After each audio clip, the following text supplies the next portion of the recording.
Well, if you think the Blue Nose is an impressive vessel, wait until you see this next ship.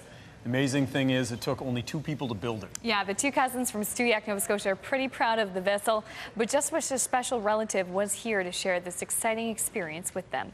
CTV's Matt Woodman explains. In a community known more for its farmers than its shipbuilders, a sailboat is a strange sight in Stewiacke, Nova Scotia. This rural road has never seen so much traffic.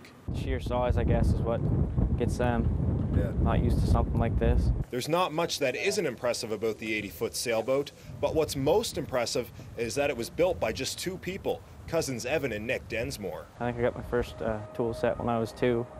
I had to take that away from me. I was cutting up furniture and pounding nails in the floor. My dad sparked my interest when I was a kid. He loved power boats, anything that floated really. So my grandfather was a builder and a carpenter, and kind of fostered that interest in me. When Evan was just a boy, he and his grandfather created this model, hoping to one day build the real thing. His grandfather built this wheel for the future vessel, but sadly passed away last spring. Evan wishes he could be here for next Tuesday's launch. He's a pretty quiet guy.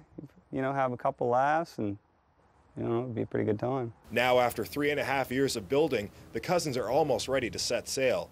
First, they've got to get the ship into the water. Time is pretty important because as the tide peaks in Stewiacke, it's already going out in Maitland. The tide drops at about 1 inch per minute. We're going to have to wait 1 tidal cycle in the river once we launch the boat in order to have enough water to get out into the Cobequid Bay.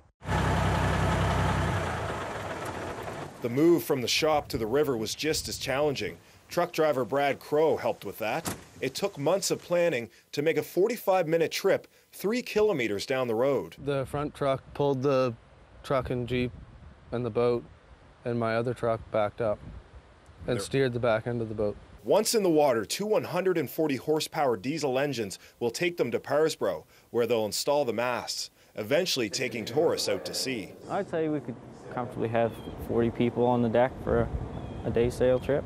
As you can tell, below deck is just as impressive as above. There's still lots of work to be done down here, but when it's complete, Evan and Nick expect to be able to sleep 14 people down here. Hopefully this winter, head down the eastern seaboard if everything goes according to plan.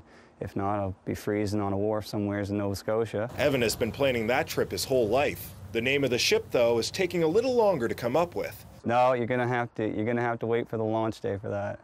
Little suspense. Evan and Nick agree the real suspense will come when they move the ship into the river, hoping to begin their maiden voyage. Matt Woodman, CTV News, Stewiacke, Nova Scotia.